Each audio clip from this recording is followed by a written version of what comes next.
Yeah, I'm so like out of it. he's so out of it, this guy.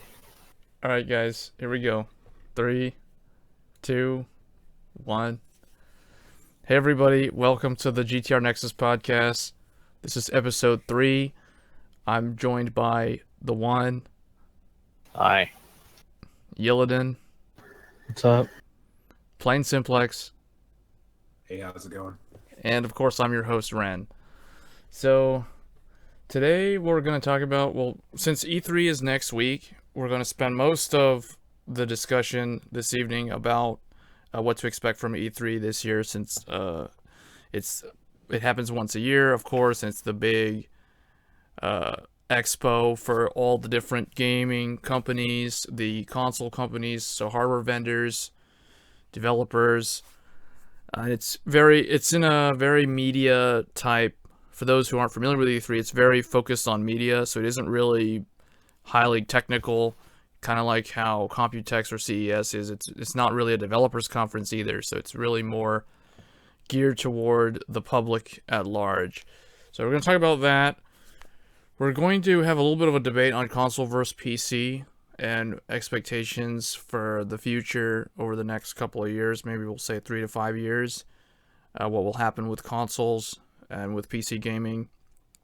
And then we'll talk about Player Unknown's Battlegrounds, because that's a pretty popular game that came out a few months ago now, and it's one of the most popular games that's seeing a lot of traffic on Twitch. There's a lot of people playing it. It's a new genre, relatively new, the Battle Royale genre. We're going to talk about where this genre came from, and do we think that it's a long-term viable game style or gameplay style. And then, of course, at the end, we'll take questions. So, let's start with the consoles versus PC, because I think that's a pretty big one that a lot of viewers either, or I guess our listeners also, people who read on the site or listen to the podcast, they probably either consider themselves a console gamer or a PC gamer, and then occasionally you'll get someone who's both, and then there's the people who don't really care. So I'll just open up to you guys. What do you guys think about the console gamers, the console market, how that compares to PC gaming and the PC market overall in regards to gaming? PC's better than console. What? PC's better than console?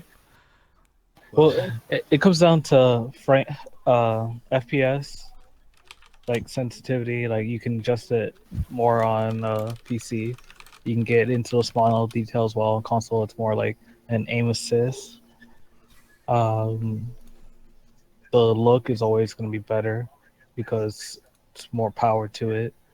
It's not limited to like a certain like flow. And Yeah, PCs can always be upgraded like right off the bat. Oh, you want to change out this part? There you go. Console, you'd have to get a new system. You can maybe change out your hard drive every now and then. Like if you want to upgrade space. Yeah, we have somebody in the chat. We have 3 viewers on YouTube watching. Tricks by Anuj says PC's better. So I think he agrees with Yillidan on that. Yep. I'm gonna agree with you. See, that's a smart man right there. We're talking about this is coming from the perspective of a consumer. We're talking about how much money each is going to be making. Like on a pay scale, differently, the differentiation, because there are 2 distinct markets that we're obviously talking about. It's console, PC, but it's not really like that, is it? Because there's 3 main consoles, handheld. But when we're talking about consoles, there's 3 ones that we're talking about right now: PS4 Pro, Xbox One Slim, because Scorpio, we don't even know much about that really, and Nintendo Switch. Those are the consoles that when you say console, that's what people are thinking about right now. But when it comes to PC, that can mean anything, because Ren's build, the One's build, and my build are completely different, but for the most part, they all accomplish the same thing, gaming. But when it comes to how much you're going to pay, it's always up to the consumer. So you can never really predict how much a PC is going to make, like in the market sense.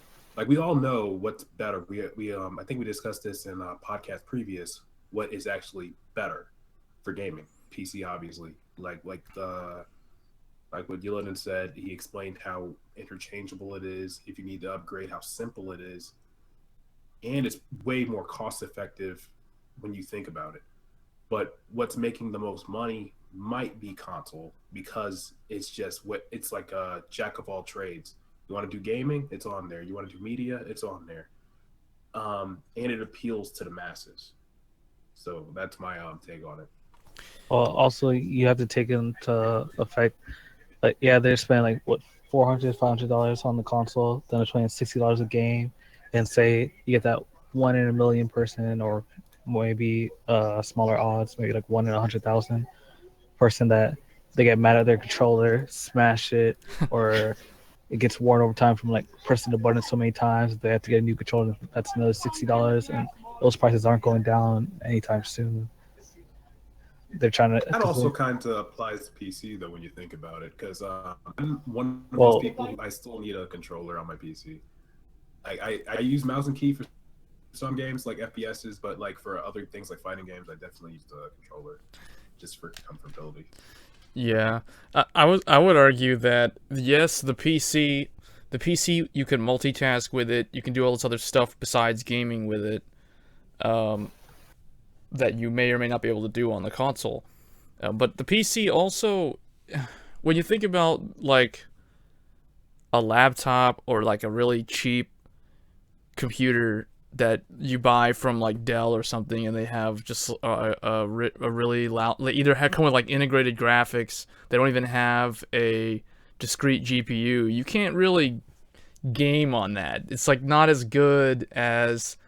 I mean, you can. In theory, you can. Technically, you can play games on a, like a $350 laptop or $400 laptop, or like a desktop without a graphics card. It's just like an integrated Intel graphics, but it's not really going to be as consistent of an experience as on the console. So if you're comparing it like dollar to dollar, like what you get for $400 for a PS4 Pro today versus a $400 computer, when we're talking about like a $400 desktop, so you're still gonna need the like Plain Simplex said, if you're gonna play a game that is a lot better suited on a controller, so you're gonna have to get the Xbox 360 controller, like a wired controller, or a PS4 controller, or some other type of peripheral that you don't really need to worry about if you go out and you just buy a console.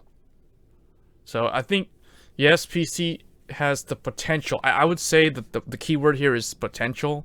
The PC has much more potential to be better for gaming, specifically for gaming, than a console. But like if you look at the mainstream or the average person out there, they're only gonna say that PC's better because they know that really expensive hardware exists, but it's not a whole lot of people that have that. Let's put this in perspective. I'm just going to piggyback off what you were saying there. Let's say your 70-year-old grandmother, we all have them, they get you a gift, it's your 14th birthday, and you told your mom or whatever super guardian you got that you want a PC. They're going to think, okay, we're going to go to Walmart, Best Buy, we're going to go into the Dell section, we're going to get you a nice little Dell laptop. If it's a desktop, they're going to get you a nice Dell laptop desktop. They're not spending more than $400 on that computer. But what you described as a computer to them before they buy it, let's say you wanted to correct them, like, no, I want these parts. I'll buy the parts. I'll build it myself. Okay, 14-year-old Jimmy, you just stopped peeing the bed like maybe 5 years ago. They're not going to trust you with hardware to build your own computer. You're going to tell your grandma that you're going to build your own computer yourself. Oh, no. And even if you buy a pre-built, they're going to think it's a scam because all those sites look horrible. Like whoever designs the site, it's really shady. So for a grandma who's trying to buy their son a computer, who are they going to go to? Best Buy? Or even if they go to Fry's Electronics, it's not something that little Jimmy's going to be watching because he's watching Tech Source and all these other YouTubers who build their own computer, make it look simple because it is.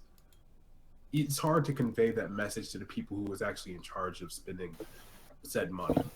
Because 9 times out of 10, the gaming market is still below for 16 and under. So it's just what is more convenient for the actual person spending. Because until you hit maybe 17, 18, you're not buying that much for yourself unless, God forbid, your parents are gone.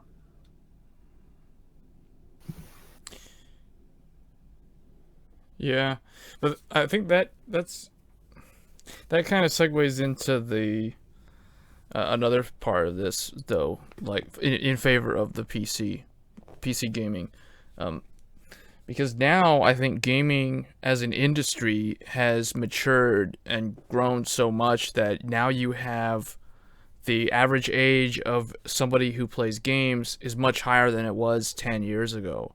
So now you have more people out there with, they have higher disposable income, so they can go and they can actually spend money on a $300 graphics card or a $250 graphics card like the GTX 1060 or an RX 580, or even higher, like a almost $400 graphics card like a GTX 1070 or something. So, and then of course you have the enthusiast class stuff, which we talked about in the previous podcast, but even then the numbers are so small that that's not really that it's not worth talking about that. But you know what I mean, like there's people out there now with higher disposable incomes that still play games in their free time. So now it's almost like the PC market, it's not gonna slow down. It's only going to grow bigger and bigger over time. And with the way game development is going, with this demand for higher end graphics, the slow push toward 4K resolution as the standard, I feel like the consoles either are going to have to change the way that their life cycle is, where they're more like a smartphone, where they change them out, or there has to be some kind of change to the console business, is what I'm saying. Like, the way it's set up, the way it's structured now isn't really going to mesh well with how the trends are in terms of technology, if that makes sense. I don't know who did it, but a little bit ago, maybe a year or two ago, there was a really easy to build case. Like, it was like a Corsair case or something like that. You just snap in, put in your GPU if you want to upgrade, change your fans out. It's like a really simple case. And I actually, when I was looking at that, I thought that's probably where consoles are going to take a direction in. They're probably going to make it a little more generalized, but like if you want to say in a PS4 to PS4 Pro scenario, they're going to just sell the equipment for it. But what I would think they would do would make it more accessible to get inside your PS4 and just snap out and change the equipment. So like, oh wow, this was a PS4. I go pick up a GPU and a fan or something like that. I just snap them in, snap them out. Now I have the PS4 Pro. That's not probably going to be the case for another 15 years or the next console lifespan, or if they stay around that long. But that's what I would think it would head like to, where it would be more consumer choices in that matter, because that's the one thing consoles really don't have too much of. It's like you can pick 3 variants of the PS4, 2 variants of the Xbox One, and those are your options right there. On PC, it's almost unlimited possibilities. Yeah. One thing, this is good. It's interesting that you brought that up, because I was thinking when you were mentioning how it should become easier to upgrade, I was thinking of the Mac Pro, that trash can looking desktop that came out years ago. The cylinder. Yeah, that cylinder. Because that thing, as far as I know, if I remember, I'm looking at it now, it's on stream for those watching live, if it's going to actually work here. But anyway, you could remove the shell, the cylinder shell, and then you could easily add more RAM or change the RAM sticks, or I don't know if you could upgrade the hard drive or anything, but I assume you could. I don't really remember how it's disassembled, but I know that sort of setup could be something that consoles could adapt. Well, but then they would have to start a market for like, because isn't it AMD that's inside all the console? Well, inside Sony and Yeah, Xbox. PlayStation and Xbox. Yeah, And the Wii U. then they're gonna have to start making stuff to be interchangeable with that. Yeah, sure, it could work, because then they could like push their products more. Like, people are like, oh, I've been using AMD for this and I like the look of it, blah blah, this yada yada, And then, but what if Nvidia jumps in? Are people gonna swap out what they're used to, what they like, for a chance of something better? And if it is, what would be priced that? Would it be like super high for no reason, like how the PC graphics card are, or will it be a decently priced one because it's like a small part? That's all up to whoever does it first. Whoever does it first sets that trend that's going to be following. For Yeah. Say AMD jumps in first, of course. They set a price of like let's say 80, crazy arbitrary price of $80 for average graphics card. If Nvidia jumps in, they would either have to be Nvidia, go more expensive and do like 120 their average price, because they always do that, or Well, they would surprise us and go to a curveball and go 70, or depending if they've released variants like they do on PC. It's Well, just all hypothetical. I don't I think if Sony and Microsoft manage to maintain control, well, I guess including Nintendo as well, and if they want to manage to maintain control of the console market and not let it die out and switch to a service-based system like Steam, what they'll have to do, I don't think you'll get that many options. Like if you want to upgrade your graphics card, you're basically going to be buying a Sony Radeon card, or whoever is the company that they have partnered with to develop the PlayStation 5 or whatever, PlayStation 4 Pro 2 or whatever it's going to be.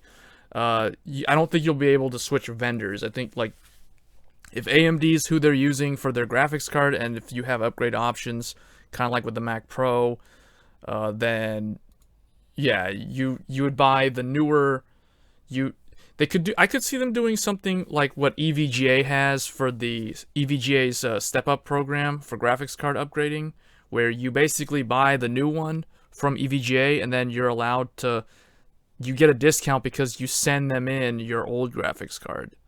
So I could see something like that happening, or they could try something like that. I think that they need to innovate in this sort of way in order for consoles to stay relevant. But yeah, as far as like AMD or Nvidia, it's gonna be down to whoever developed the console's hardware. I don't think you'll get the same amount of freedom upgrading a console as you would with PC. But wouldn't, in this hypothetical, Sony have to put like limiters on AMD and Nvidia? Because if, say, in that scenario, it only takes the consumer a certain amount of time to get fed up with prices, that they started doing this, and somebody who's already transitioning from console to PC saw something like this happening, it would probably have that negative effect for a person like that. Like, oh, why am I still playing console if they're turning consoles into PC pretty much? Let me go out and just actually spend a little bit of money, build me a decent PC, and I'll be happy with myself. I play most of my games. I'll be missing out on a few exclusives, but I still have the old PS4 that I got. So I'm just going to move on in that scenario. That I think they would actually quicken the killing of the console with an idea like that, now that I'm thinking about it. Yeah, at that point, it would boil down to their game library, their exclusive titles. Like how Nintendo has held on to theirs for so long. And Yeah, by overusing Zelda, Mario, all their like mainstream like mascots pretty much. We keep talking about having consoles, trying to make the way for them to survive is for them to like have more interchangeability, but I don't know about that, because it's kind of like, in my opinion, if you're going that route, then you're really not having a console anymore. You're kind of making it into a personal PC. But when you think about it, it could be easier to exchange the hardware on the console. It could be made easier to exchange the hardware on the console than a PC, because not everybody out there is comfortable with opening up their computer and taking the screws out and opening up the side panel, especially if they have like an OEM system like a Dell or something that it's not easily user serviceable. And trying to change out RAM or put more RAM in there or pull the graphics card out. There's not everybody's familiar or comfortable doing that. And I can see consoles making it easier to do that, where it's just a lot more plug and play. Like, for instance, the PlayStation, with the PlayStation 3, they made it so that it's very easy to upgrade the hard drive. And then that carried over into the PS4 generation. And then Xbox 360, you had to buy the proprietary little hard drive enclosure thing, but you still had the option to upgrade your hard drive. And then again, I think Xbox One is the same way. So I can see it working. But in order for them to stay relevant, it comes down to upgradability and that combined with their exclusive titles, because there are still games out there that I would argue are still system sellers, at least on the Sony console and the Nintendo. I'm not 100% sure about Xbox at this point, but there's always going to be a Dead Rising, Gears of War, stuff like that. Halo, maybe. We'll see. But I like what you said previously about how some builds are not user accessible and some people are not comfortable going into their desktops. That's a real thing. Like, let's go back to little Jimmy for a quick second. Let's say little Jimmy's grandma did buy him that PC that he it was a pre-built. It was a Dell, something like that. And he wanted just to add a graphics card. Mom walks in one day, sees little Jimmy tearing apart the $300 computer that she put out for him. She's gonna ask what the hell is going on, little Jimmy. I could have just got you a console if you're gonna be tearing shit up, and then, God forbid, whatever, et cetera, et cetera, et cetera. So, I get how in this scenario the exchangeable PS4 will be actually more accessible for people who are like under 16 and they don't really pay for most of their products, and it would save confusion. It would hit the masses a lot more accessible. But like I was saying before, it would also push the transition to PC marketing. So it's definitely a double-edged sword for whoever does in that scenario. Well, to me, it still just sounds like the console's trying to become a PC. Essentially, that's what it is, though. And to me, then that's just the console dying off. So that, to me, wouldn't save the console. Nothing would then, because this was just a hypothetical to see what would save the console. The biggest thing that's a problem with the console is lack of power, lack of user interface. Because what's the point of a console? I want to have play my games game now. Put it in. I want to play my game. But as you can see, they're ignoring that market and they're going more towards media. Mm-hmm. Every single incarnation focuses more on DVD play, Blu-ray play, Netflix accessibility, web access. It's less and less on gaming, but at the same time, they want to push it as a gaming system. When it really isn't the case when you compare it to somebody's $1,000 build, even a $2,000 build that can smash any console easily without even breaking any sweat GPU, CPU-wise, usage-wise. So what they're pushing is not a gaming system anymore, really, is it? It's a media center that has gaming accessibility. It's a box for $400 at your friend's house and you want to play with your friends. In a way, then there's no way to save it, in my opinion. Time is the biggest console killer. Huh? Well, what'd you say, Plain Simplex? Time is the biggest console killer. Yeah. And then also, if they made consoles interchangeable, how powerful could it even get to? Will it just be like a small Dell desktop that's it's a mini ATX tower or something like that, or a mini tower, and it's very limited with the space that it has. It's not much you can fit into it, and then the parts that would go with it would be like real small. So you worry about like damaging them, scratching them, or doing anything to them where it's like you just spent all this money on it and then none of it works together. You have to replace something or everything. Have you seen the inside of Nintendo Switch?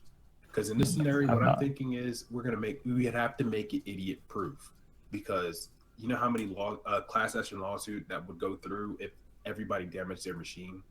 They would have to be idiot proof to the extent where a child could do it, where it's literally snap, turn, twist, replace the top of your system. Better cover up all those circuits. It's like everything would have to be like little memory cards, like how the old PS2 memory cards were.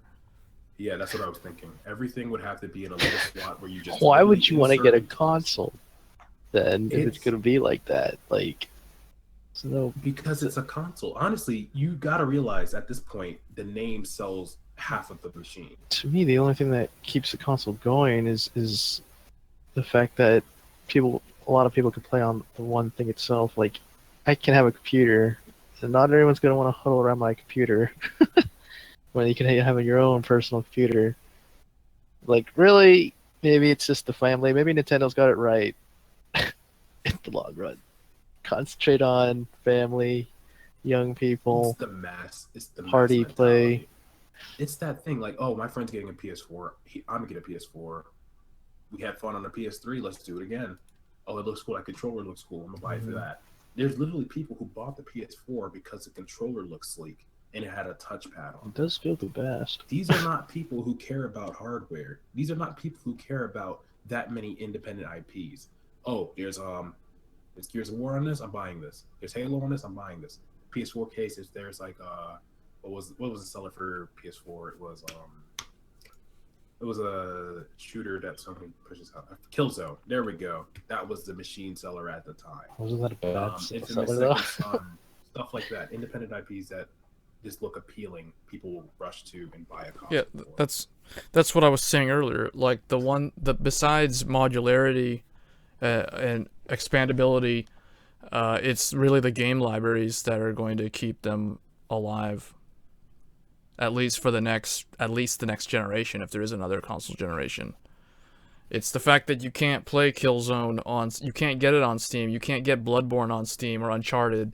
You can't get any of those type of games. Bloodborne was a system seller. I bought the PS4 because of Bloodborne.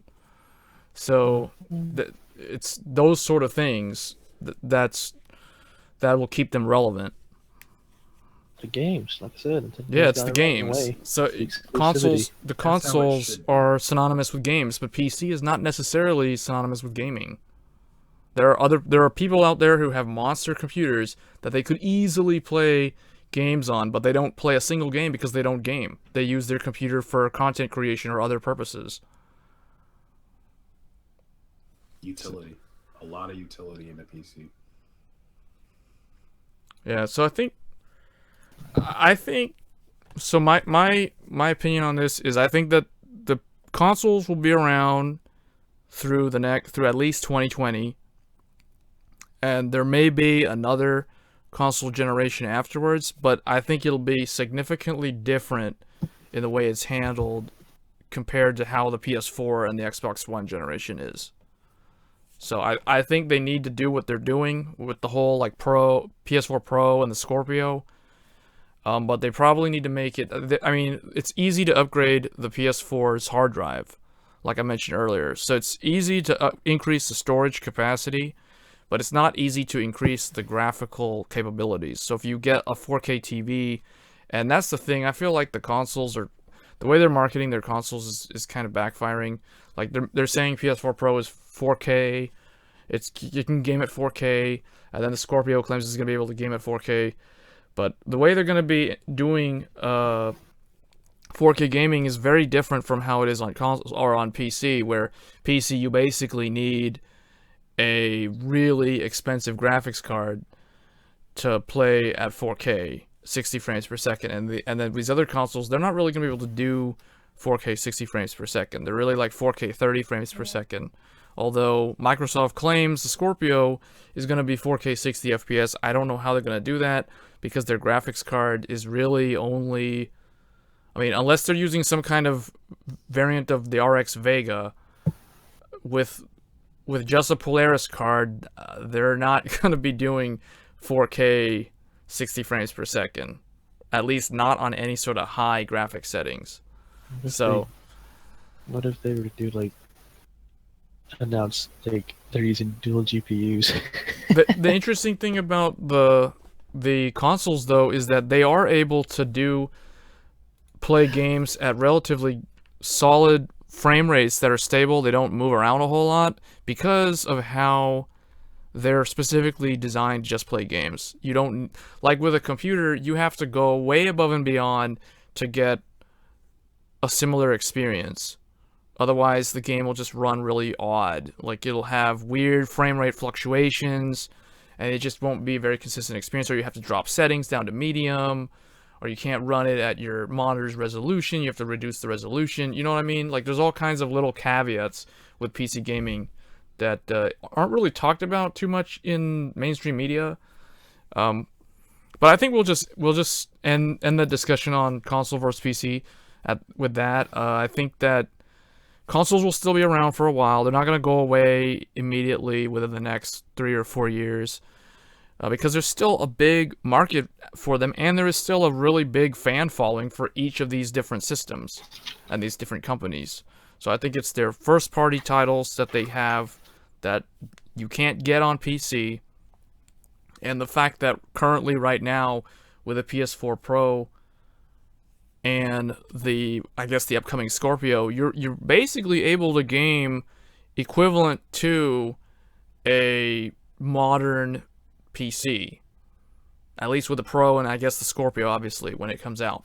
But anyway, so we're gonna move on now to our discussion about E3. So E3 is next week. I have GameSpot's homepage here because they have they've got an E3 setup page. So we're covering E3. The press conference schedule has been revealed here. So we have EA Saturday at 12 p.m., then Xbox Sunday at 2 p.m. That's really odd. These are all Pacific times, for those wondering. And then, I don't know who this one is. This B logo. It's Bethesda. Bethesda? Okay, that's Bethesda. I guess they changed their logo. I didn't recognize it. And then Ubisoft Monday at 1 p.m. Sony Monday 6 p.m. Sony always seems to get it right with the times. I don't really know why these guys pick these times. And then Nintendo is last on Tuesday at 9 in the morning Pacific time. So the one who goes last is the one that they say always has the chance to win E3 with their press conference. So do you guys think, we'll start off with Nintendo. Do you guys think Nintendo will be the big one this year? Like they're going to wow the whole audience and everyone? What news could they ever give me, man? Like, what do they have? Everything Nintendo has planned, dude. Like they have Pokken tournament coming to Nintendo Switch. That's a win. There's the one thing they need to do to win anything, to even compete, is to show games. And the Switch has none. Show me some games, and Nintendo will win E3 for the last 3 years for all I care. Just show me some games for the Switch. That's what I want to see. That aren't Mario.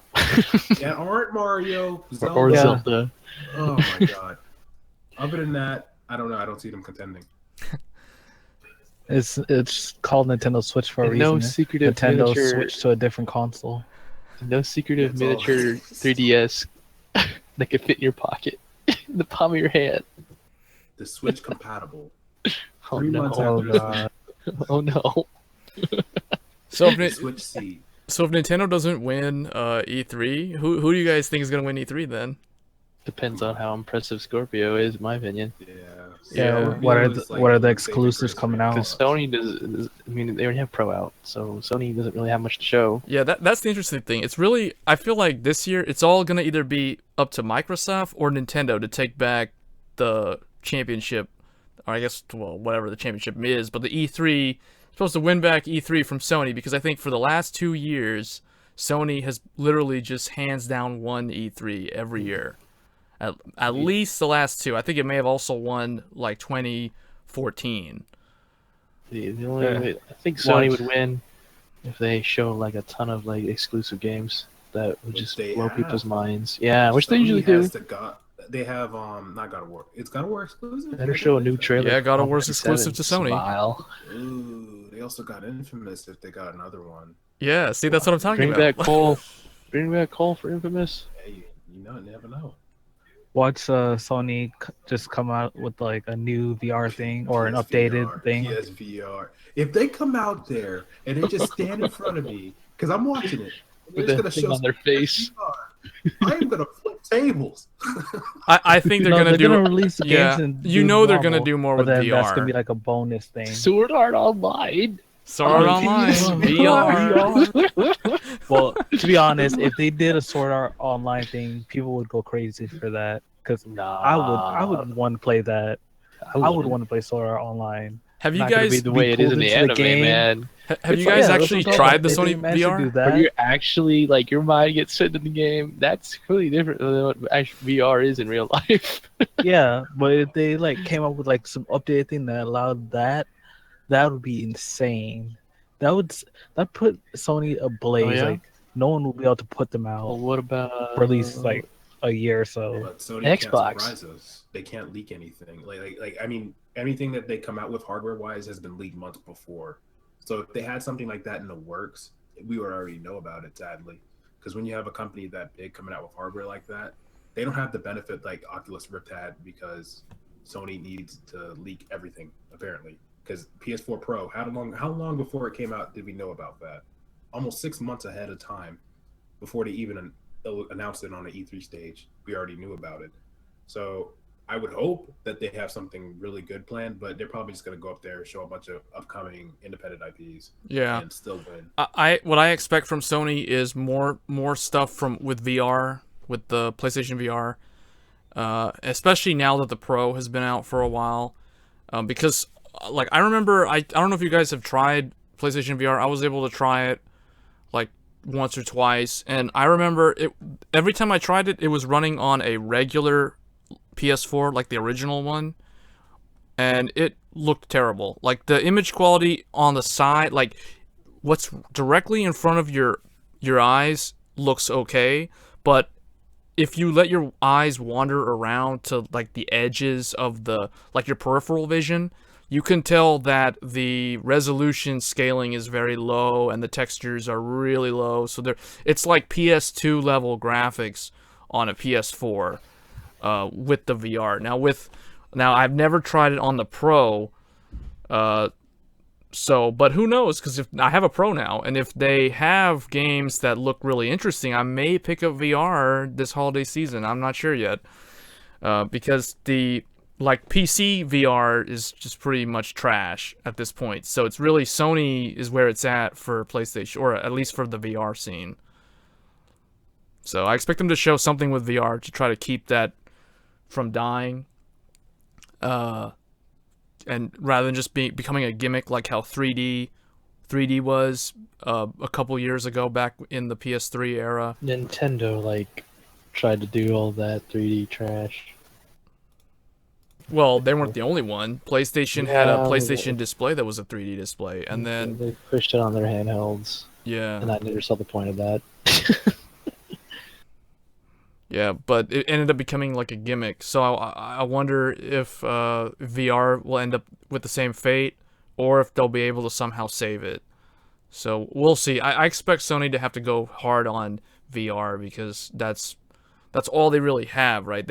Of course they have their first party titles, which is the reason why I feel like Sony's really if it comes down to PC versus console and it's only like the last man standing, I think Sony will be the last company that dies as a console company. Like the other two will probably drop out of the race long before PC consumes Sony. I think that I think Xbox will be the first. Xbox will die first, then Nintendo, would die. And then PlayStation. Because if you think about it, Sony's the only one right now that offers a comparable gaming experience on the PS4 Pro. Like, for instance, Tekken 7, and for those when we reviewed Tekken 7 on the site, you can check it out. But the game came out Friday last week, and I tested it on both the PS4 Pro and the PC, and the experience is basically identical. The only difference is because my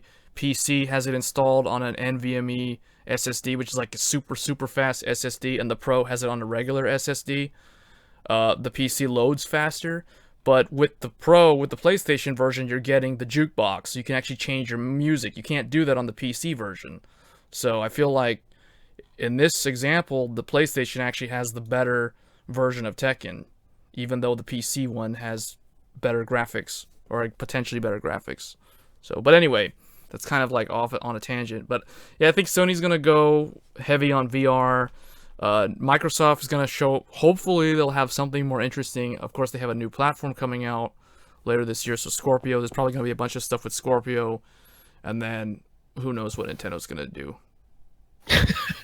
Well, this is why I believe Sony is still going to stay in the running. And when you're going back to the last console standing, their relationship with independent titles, it's way better. It's like the exact opposite of what Nintendo does. Yeah. Nintendo is so reliant on their in-house stuff that if you took away Nintendo's in-house stuff, God forbid, they just pushed out a Mario on a Nintendo Switch, right?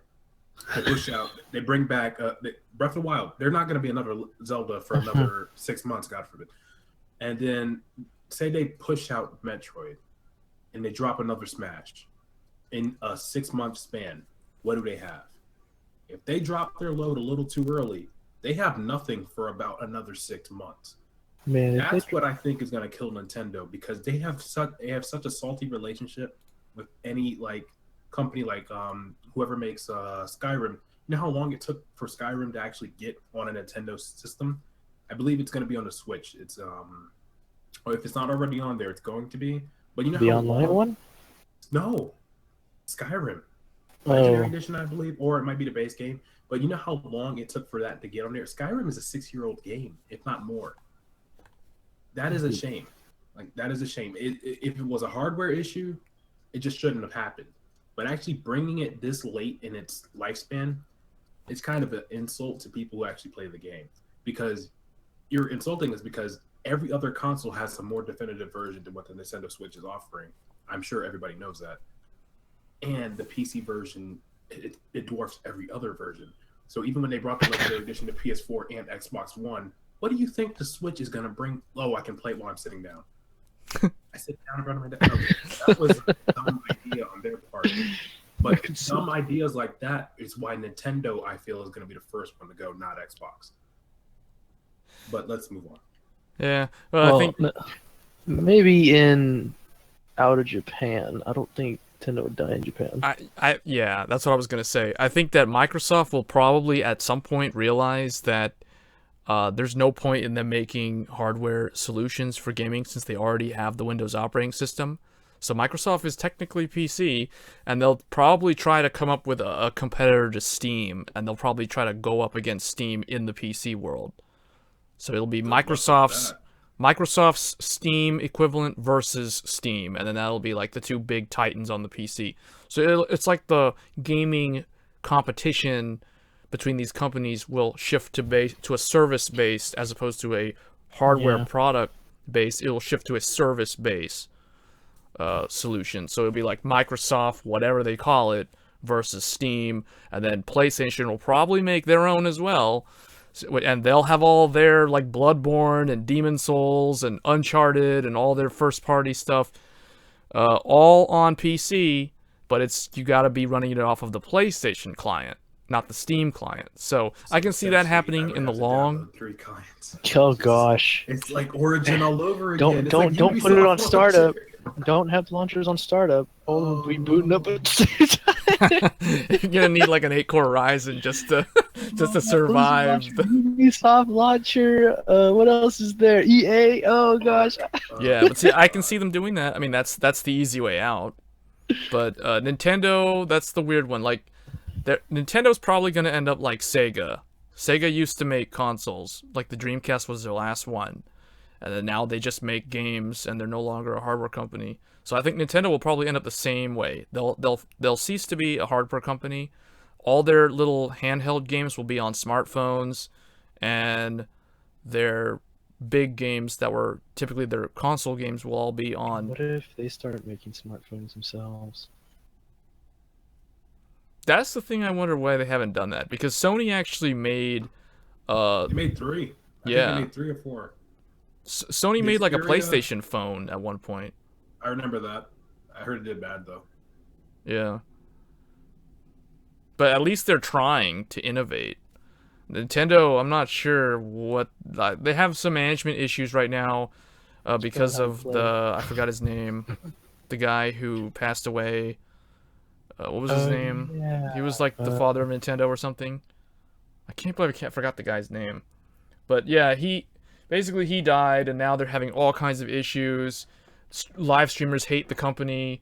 Their policies are so outdated, but yeah, like that's the thing. So see, I feel like PlayStation still has so many big announcements. Like I can see them announcing Dissidia, which is a game that I have been waiting for a long time, almost as long as people who are waiting for Final Fantasy 15, which came out last year, and Kingdom Hearts 3, which still hasn't come out, and then the Final Fantasy 7 remake. So I can see it also, they can sustain themselves where they maintain like these timed exclusives, with Final Fantasy 15 being out on PS4 for like a whole year or more before you ever see the PC version. So there's things that they can do. So I feel like they'll be the last. They'll be like the one console company that is able to somehow battle on against PC. What about the side companies this E3? How do you think Bethesda's gonna do? And who else is showing up? I believe on the floor. Ubisoft has theirs every year. You know it's gonna be an Assassin's Creed. Get out of here. Oh no, not I'm so another disgusted with one. Ubisoft. Look, they had For Honor on E3 last year, correct? Yeah. Yeah. Okay, that was their saving grace. And then they also had the Tom Clancy's that came out, this Rainbow Six Siege and the Division. And did they have Wildlands on E3? I don't remember. E3 Division too did well. poorly though. The Division did do poorly, but it did do well in sales. Yeah, because people thought it was awesome. It Like, was gonna oh be man, great, and it's then they're a game to sadly rival disappointed. other games, and then suddenly it's just That was their Destiny Man. competitor right there. Yeah, I was gonna say that was Destiny's competitor. and like most games, it gets ruined by people. It's not even the game's fault. The game still looks amazing.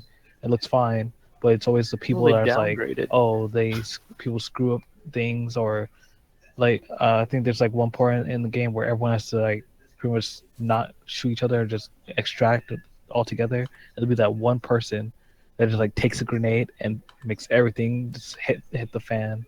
Like, screw it, I'm gonna kill everybody, take all your stuff, and then I'm out. There's always that guy. But to further extend the point about Ubisoft's downgrades, I heard one mention it. They do that with all their games, dude. Let's be honest.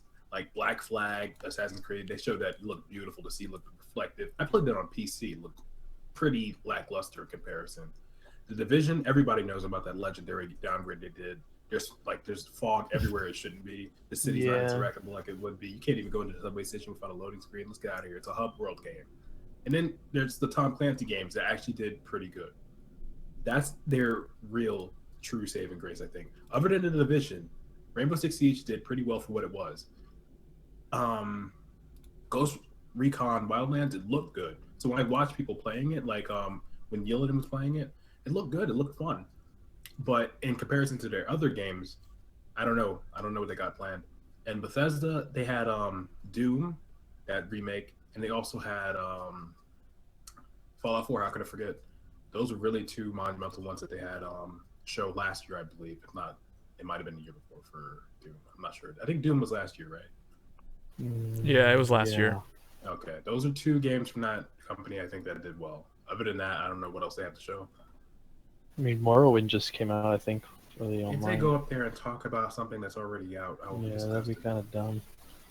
Some I hope awesome they plan. content for you guys to be looking out for. Oh, Do I you, hope they do got you guys something think for us. that they'll announce another Elder Scrolls game, like a single player game to I like would Elder hope Scrolls so. 6?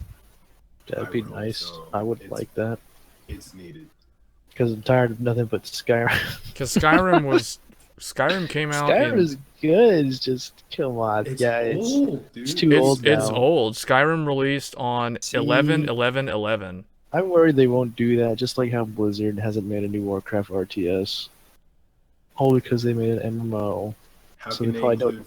How can they include in-game purchasing with RTS though? Like they would have to make it like StarCraft instead of like Yeah, we'll have those Or it could be like Campaign. HOTS stuff. and Blizzard's have like about their cosmetic money. stuff. Of course, but that all. How much money are they going to be making to make the game, spending to make the game, and how much they'll be making back off the skins and cosmetics? When they're already making a Right. decent chunk of money off of Overwatch and Heroes of the Storm, those skins and those crates and boxes. So it's like, I think that's why Bethesda's not making another single player game, because that's a one-time pay for a price. Like, yeah, you'll buy DLC, but we know what DLC truly is and what bullshit is. Like, whatever Square Enix is doing with Hitman, that's bullshit. Get that away from me. What Skyrim did with its DLC, it was actually you get a chunk of game added Yeah, on. you actually get new gameplay and stuff. I didn't have to get a season pass. I was able to buy the DLC when it came out. And a year later, after the DLCs were out, you could buy them all together. How hard is that? Why do I gotta get a season pass for Honor? Why do I gotta get a season pass for Dragon Ball Xenoverse when they're just characters and skins? Well, yeah, and then Let's you drop can that. you can go back to like where consoles and stuff started off from. When they gave you a game and stuff, you got a fat game. Like you came with like all this stuff along with it. Yeah. Nowadays, it's all like, That's how it was back then. Get when they Tekken did it. 5 and Soul Calibur and then 3. you get to buy certain things along the way. Like having to buy costumes or like little cosmetic things, extra money. After you bought the game, it's kind of like, what are you doing? You don't get this legendary character and skin. That's the Yeah, shit pre-order, that you don't they get gave from the Eliza. beginning. But it's like, whatever happened to unlocking characters? Why did I have to buy them? What happened to cheat codes? Whenever you get characters via cheat code, instead of paying $5 on freaking PlayStation Market, Xbox One store, or God forbid, Steam has some crazy. Steam has deals. That's where they get you. They'll release like 7 characters in a bundle for $4, but then there's another bundle right under that, and one right under that. Then you got the deluxe bundle for $14. But if you bought them all individually, it'd be $23 or something like that. So you're saving money, but you're still spending money. They got you, man. They got you. Get rid of DLC. Yeah. So we're gonna move on, but before we move on to the next and the final topic, so real quick, your votes on who you think is gonna win E3 out of the big 3 hardware console companies. I don't know. Real quick, Yillidan, who do you say is gonna win? Sony. Sony. Well, Alright. I'm kind of a Sony fanboy and kind of biased on that. You are so biased, man. You are the most biased But person. still, I have higher expectations for Sony. So if they don't put up, I'm gonna be really pissed at them. Like I stopped playing my PS4 so far. I need to go back to playing it. But I'm not big on Xbox games or the exclusives, so I never like dabbled into that side. And then Nintendo, I have the Wii and the Wii U, which they're trying to kill off for the Switch for some reason. The Wii U was out for how long? A year, maybe 2 or something. Wii U's been out since the December or long. November of 2012. Yeah, it's been The out Wii just as long U? as, like, Yeah, the or Wii yeah. U. Holy crap, I'm behind. Yeah, it's a year older. It's a year older than the PS4 and the Xbox One. Yeah. Well, see, that's how much I pay attention. Well, then again, But it's, like, I slightly wasn't doing less much powerful gaming than the a last 3 PS3. years. It came out in 2012, but it's like slightly weaker than a console that came out in 2006. Okay, so That's Yillidan thinks Sony. He votes Sony. I think they're gonna have like an ace up their sleeve that they're gonna reveal either the last day, first day, or something. They're gonna do something random. Okay. I hope that Square shows a Dissidia trailer. I'm sure they probably will at this point, but I hope they show something new with the. but Kingdom development of Hearts 7. 3, Dissidia, Final Fantasy 7. That's what I'm hoping for. I feel If they bad do for that, anybody they with win those. for me. I know if they can show any combination update. of those 3 games, they just straight up win. Like they just win. But will they? Now, No. Here's what they'll do, because Square Enix has tactics. They'll show you videos of everything, right? No release dates, no information, just Yeah. trailers. Like, yeah, we don't forget, but you're gonna have to wait till you have grandkids before you get these things. They might give the year though. Like I'm pretty sure Dissidia will say early 2018. It won't say when, so you don't know if it's January or if it's March. I hope for your heart that they do show a year. I don't know how Square is. I don't trust them at all. They're gonna show Kingdom Hearts 3. It's gonna say 2018. And then you're gonna read in an article because Square won't release that information. Then it's like 2019. You're actually gonna be reading the article. You're gonna be reading the article in 2019 saying it got pushed back because they will not give you that information. they'll do it again. The 2020. yeah, I think right now the big rumor on Kingdom Hearts 3 is that it will be out sometime before the end of 2020. How is that an improvement? How old is Kingdom Hearts 1? More than 10 years at least. I think it's like 13 don't or even 13 years old. remember. 2002. It came out in 2002 or 03. I think it was December of 2000. When did Two. Budokai 1 come out? 2002. Oh, 1 year. That was an early PS2 game. Oh no. Yeah, Yeah. it was amazing. The first Kingdom Hearts is still the best. So why can't Square get with the times?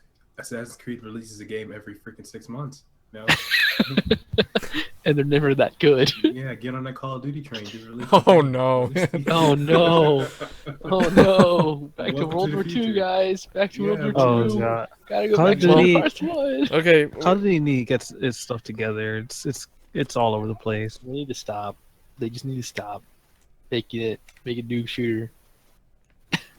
Hey, they tried. Titan. I get sick of these franchises going on for years and years and years. It's like, come on, be new.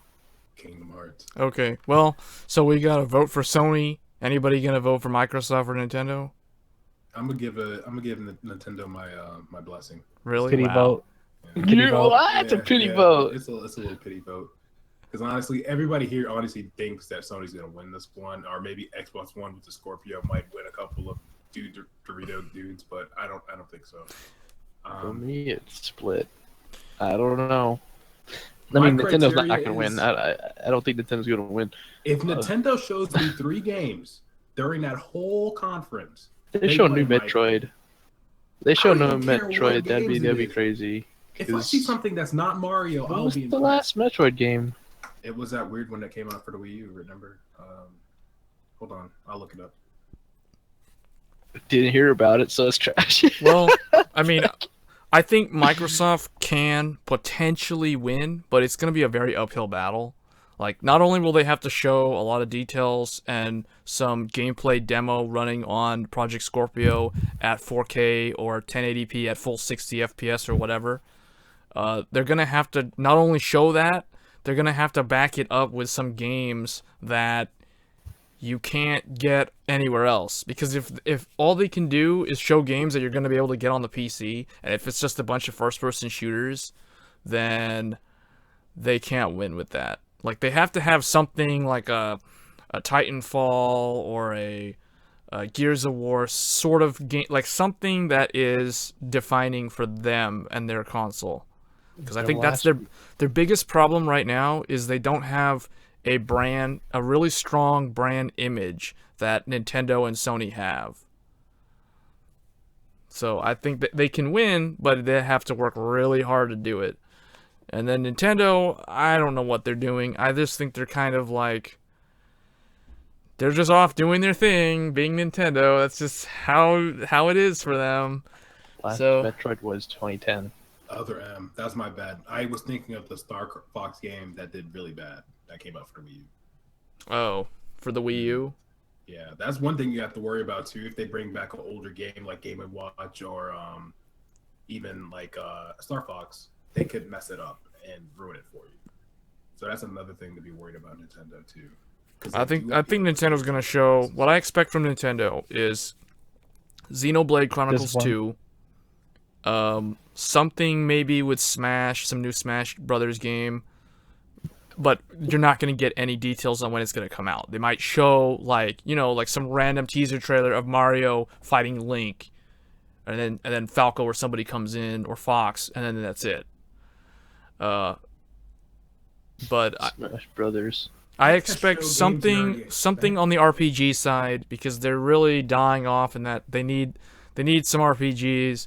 They need something that's not just a bunch of platforming games, and they need some kind of like more, I don't know, like third party or Western developer or something. They just need some other stuff. But I don't really have that high of expectations for Nintendo. So Let's go. Call of Duty World War II for Nintendo Switch. Buy it now. I'd buy it just because of comical of being the only one who has it. You know. That's sad. Go Nintendo.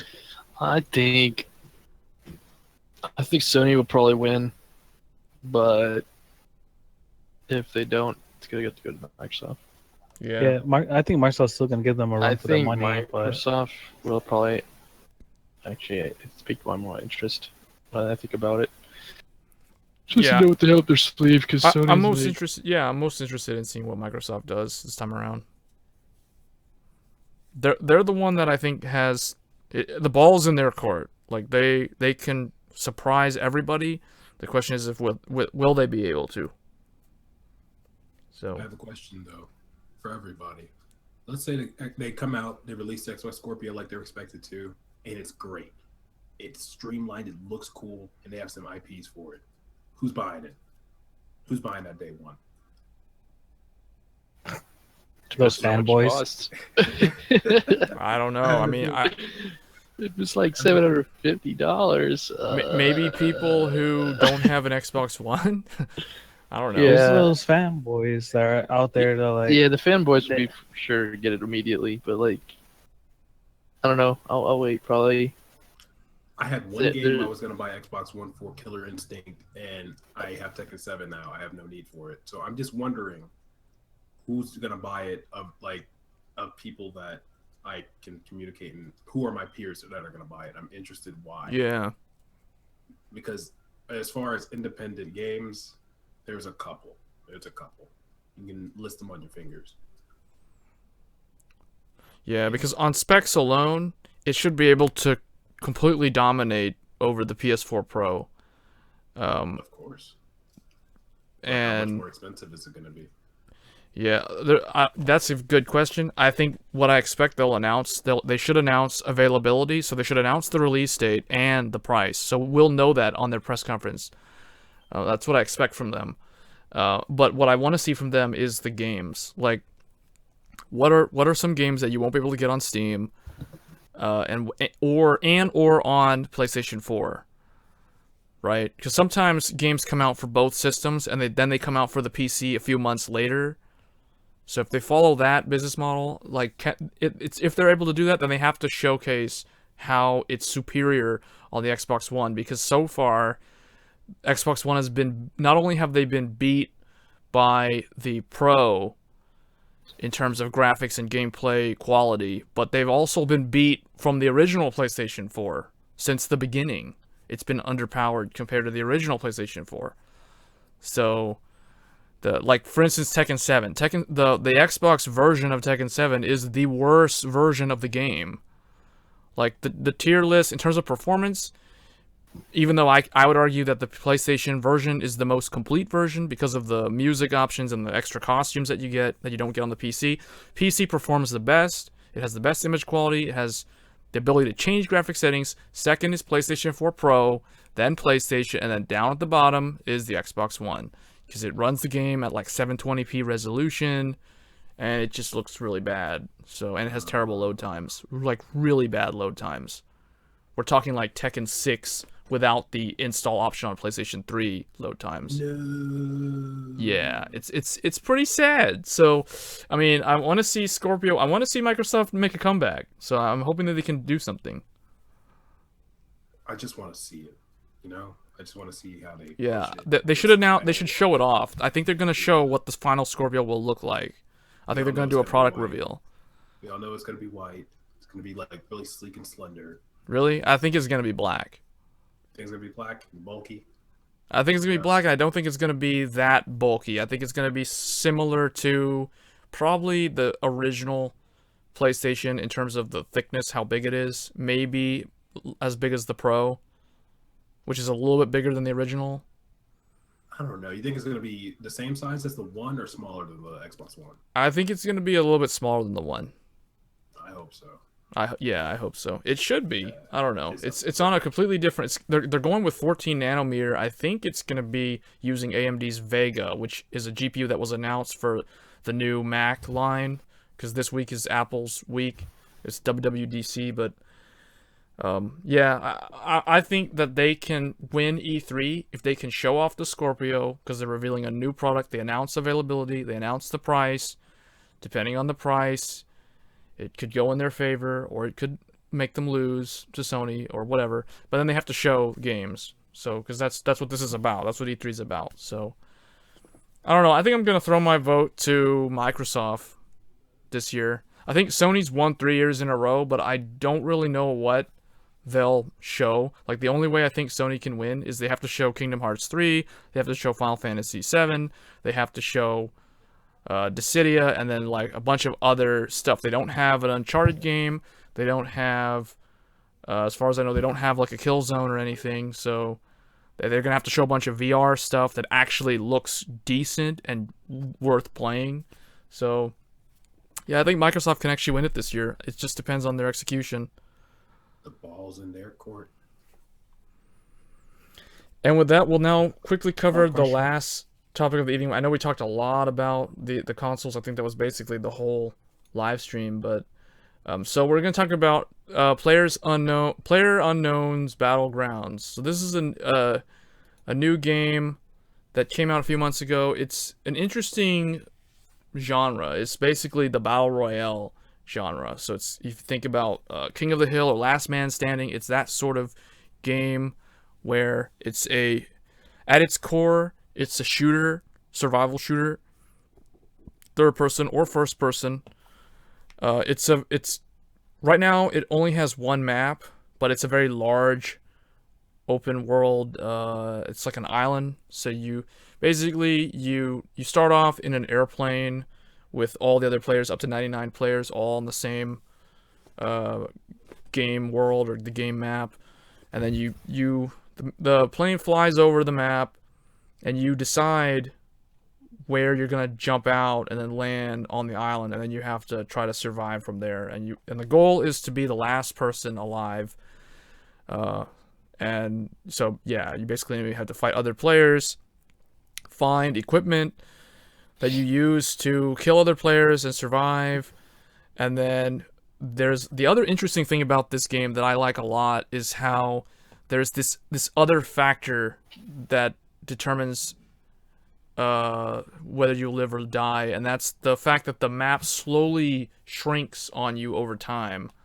And if you don't stay in the circle on the map, then you basically will start taking damage because this blue electricity stuff will start killing you slowly. So if you stay there, so what do you guys think about Battlegrounds? It's fun. awesome. Fun. Yeah. It does what a game should do. Just be straight up fun. Yeah, Also, yeah, there's different ways. There's different play styles to it. You can either play it slow and go for that cheeky, like last minute, come from behind and kill the people that wiped out everyone else to win, or you could try and be aggressive and, oh, I think I see a squad over there. Let's go. Let's drive up on them. Either try and run them over, or park behind a tree, hop out, and just have a gunfight like to the death. Or you can chill outside the white in the blue when people are like trying to run up last minute, and you pick them off for a quick win like that. I think it's a good example of what an early access game should be. For the Yeah. most part, the game is complete. It just has a couple of optimization problems, and it comes with several modes. I think at this point, it's safe to say this is this got to be the stepping point. This is the trend that should be following for an alpha game. It comes with like 3 modes. You can play by yourself, play with one other person, or play with a squad of 4. And between those modes, it's very different type of gameplay. Like the first of what Yuladin said, he said that there's different types of play styles. When you play the different modes, like when you're playing by yourself, 9 times out of 10, you're going to win the majority of the game. Yeah, you're not When going to with a be squad, looking for to fight. This is one of the best cooperative games of 2017, hands down, almost from my perspective. yeah, Because when you're playing with a team, it changes the game completely. yeah. It's almost like you're playing a whole different game. From the people that I've randomly played with, when I play with like either a group of 3 other people, like 2 other people and myself, and we get that one random person every now and then. And I wish that the way that the extra person plays, that they're like not yelling at you like, "Oh, do this, do that," ball. Like in other games where you're playing competitively or a team base, people yelling like, "Oh, you're bad at this, you're bad at that. Why are you even doing this?" It comes down to like, it's not. It's just you're picking up a gun, you're shooting. Either you're gonna hit your target or you're gonna get hit. It's that simple, and it works. Yep, the game is simple. And I don't know if it's because it's so popular of a game. The load times for just like getting into a matchmaking session of 100 people takes a matter of seconds. I don't know how it's done. It might just because it's a popular game, but I have never seen queues so fast. Yeah, I think it's because there's a lot of people. people playing it right now. I'm hoping that continues to be a thing, but that's a good thing, and it goes in this game's favor. It makes it look really great right now. If you want to just jump in, play a game, get out, that's the game for you. Yeah, because there's also the fact that you go into a match, say like you die like right away, like you just landed, but there's also another squad and you're like fist fighting out and you lose the fist fight, or you win the fist fight against one person and you die to another person, then you're just gonna leave that lobby if like you're playing solo and hop into another queue. So it's like boom, instantly into another one because there's other people in the same similar situation, or someone grabs a gun and boom, next round. It just keeps flowing like that, constant flow. And the game is so simple; it doesn't really need to give you a tutorial on the startup. There's nothing unnecessary is really there, other than hats and jackets and stuff. But that aside, like UI interface wise, there's nothing unnecessary. That's another thing I like. Yeah. Yeah, I think from my perspective, it's just really fun. It's just a really fun game.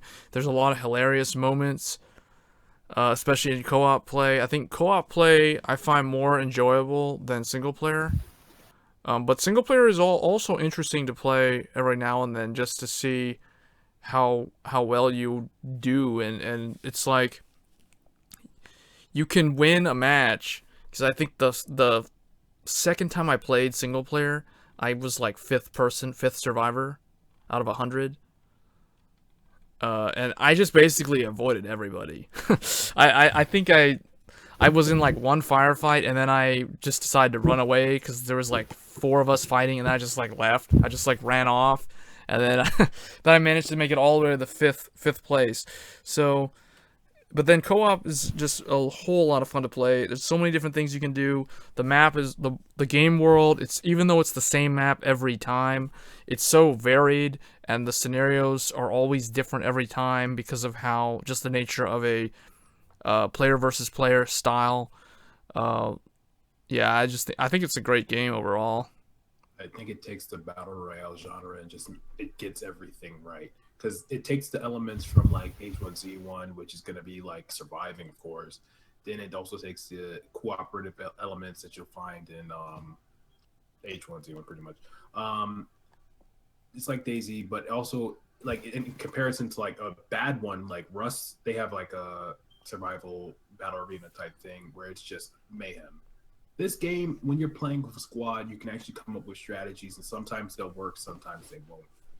And I think the gun mechanics, aiming down the sights, it's all even. Everything's lined up. And once it's actually fully released, I feel like it's going to be one of the greater games. Mm-hmm. Yeah, I think it'll continue to be a very popular game on Steam for a while. Probably through the rest of the year. Alright, and with that, I guess that concludes episode 3 of the podcast. So the transcript will be available. The SoundCloud version will be available for those who want to listen to it or wasn't able to catch it from the beginning later on the site. You can check us out at gtrnexus.com, and we'll see you guys next time. Thanks for watching. Thanks for listening. Later.